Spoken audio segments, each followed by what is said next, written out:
They smashed his black Ford Explorer. They mocked him. Bet he stole it, one officer laughed. But when he pulled out his badge, their power crumbled.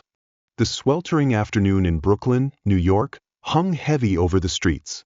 The air was thick, suffocating, as Jonathan Miles stepped out of a small diner, a neatly packed brown paper bag in his hand. His sharp navy suit and polished leather shoes stood out against the chaotic hum of the city. A man clearly with important business to handle, but first, he had another priority. Against a weathered brick wall nearby sat an elderly homeless veteran. His hollow eyes scanned the rushing crowd, searching for a sign of acknowledgement that never came. But Jonathan Miles stopped. "Here you go." He handed over the warm meal. The man hesitated for a moment, his gaze lifting, surprise flickering in his tired eyes. "Thank you. God bless you." His voice trembled, but the sincerity was unmistakable. Jonathan Miles gave a small nod, a faint smile forming. These moments, though small, mattered to him. Across the street, his black Ford Explorer gleamed under the sun, waiting. But he wasn't the only one who noticed it. Two patrol officers, Brandon Tate and Ryan Cole, leaned against their cruiser, watching intently. "Look at that," Brandon Tate muttered. "Bet he stole it." Ryan Cole chuckled. "Let's mess with him a bit. Bet he freaks out." Jonathan Miles walked toward his car, opened the door, and placed his briefcase inside. But before he could close it, the officers closed in. "I saw everything," Brandon Tate said coldly. Jonathan Miles froze, then slowly turned around. "Is there a problem, officer?" Ryan Cole stepped forward, hand resting near his belt. "This your car? Got proof?" Jonathan Miles took a deep breath. "Yes, my registration and license are in the glove." Before he could finish, Brandon Tate grabbed his arm. "Don't move. We'll check for ourselves." Jonathan Miles stiffened, his sharp gaze noting every detail: their badges, their demeanor, the smartphones raised to record. Brandon Tate and Ryan Cole rummaged through the car, tossing papers, sunglasses, and Jonathan Miles' neatly folded gloves onto the pavement. "This is messed up," a teenager whispered, still recording. Jonathan Miles spoke, his voice calm but firm. "Officers, you're violating my rights." Brandon Tate smirked. "People like you always think you're untouchable."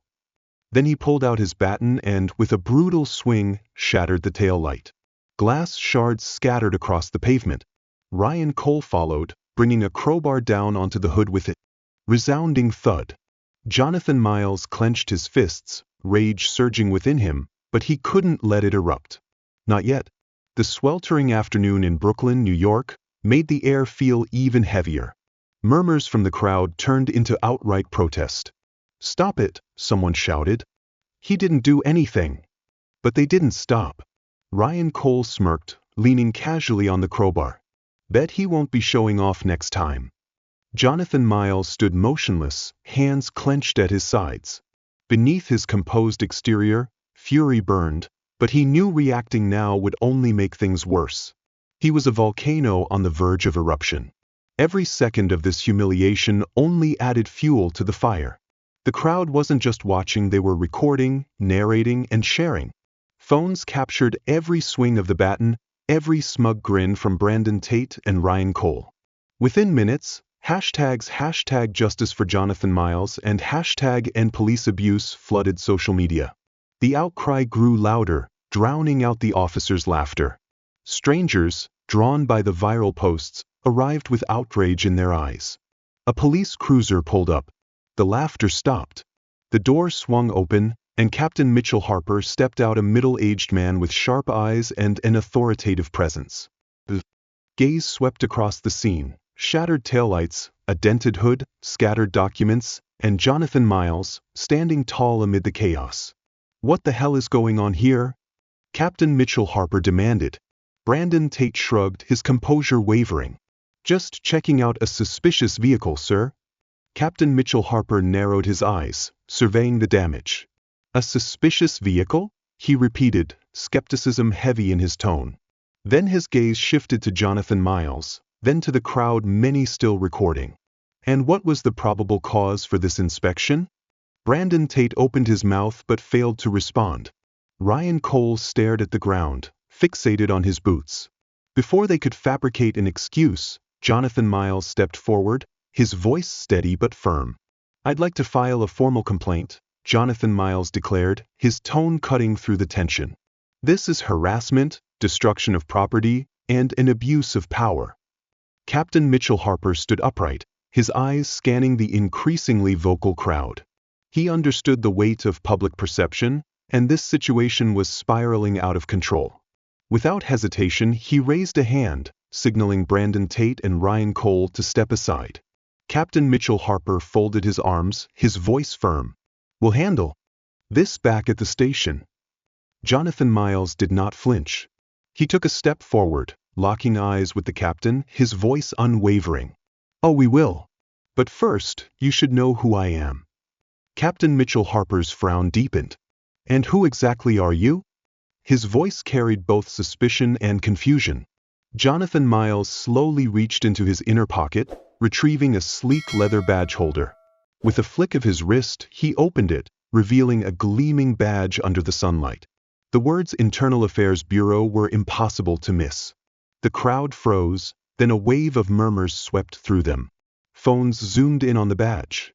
Captain Mitchell Harper's face went pale. Brandon Tate and Ryan Cole stood motionless, their arrogance dissolving instantly. Ryan Cole's grip on the crowbar loosened, the metal clattering onto the pavement. "I am Jonathan Miles," he said, his voice low but commanding. "State Inspector for the Internal Affairs Bureau. And today was supposed to be your lucky day until about 5 minutes ago." The air thickened with tension as Captain Mitchell Harper stared at the badge, then swept his gaze across the crowd, the cameras still rolling.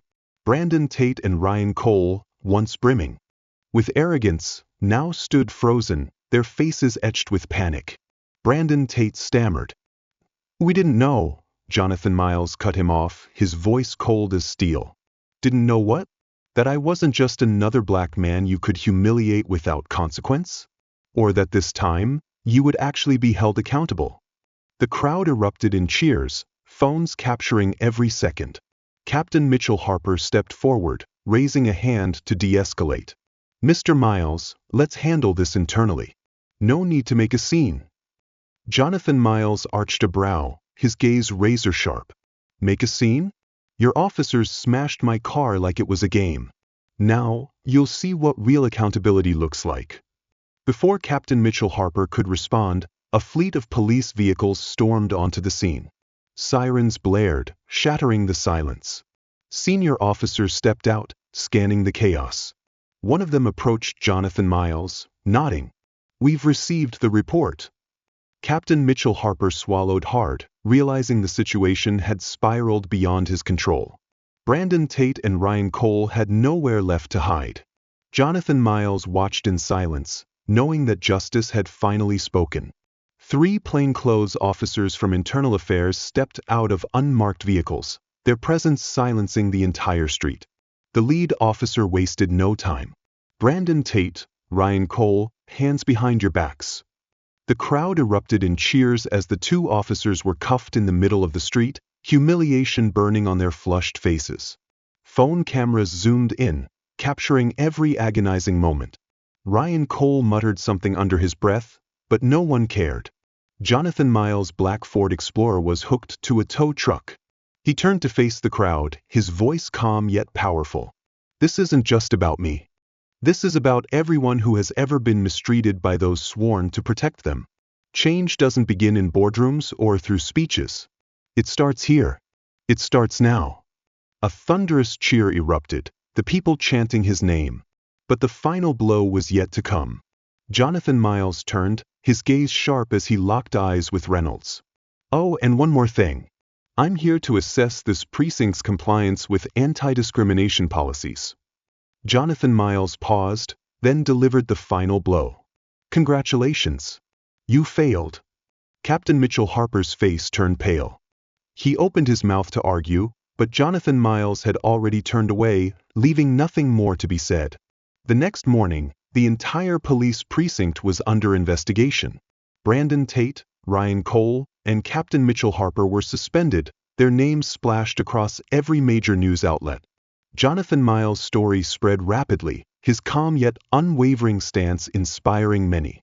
That evening, Jonathan Miles stood at the entrance of his home, eyes fixed on his damaged black Ford Explorer. His son stepped beside him, placing a hand on his shoulder. "I'm proud of you, Dad," he said, his voice steady and warm. Jonathan Miles smiled. The fight wasn't over, but today, he had taken one step closer to real change. And for now, that was enough. What would you do if you were Jonathan Miles? Share your thoughts in the comments. Your voice can spark change. If this story resonated with you, share it and subscribe for more powerful stories. Justice begins with our actions. Thank you for supporting the channel. Please like, share, and subscribe to receive the latest updates. This content has been compiled and rewritten with AI assistance and is not real, and does not represent any individual or organization. Any resemblance to real events or persons is purely coincidental.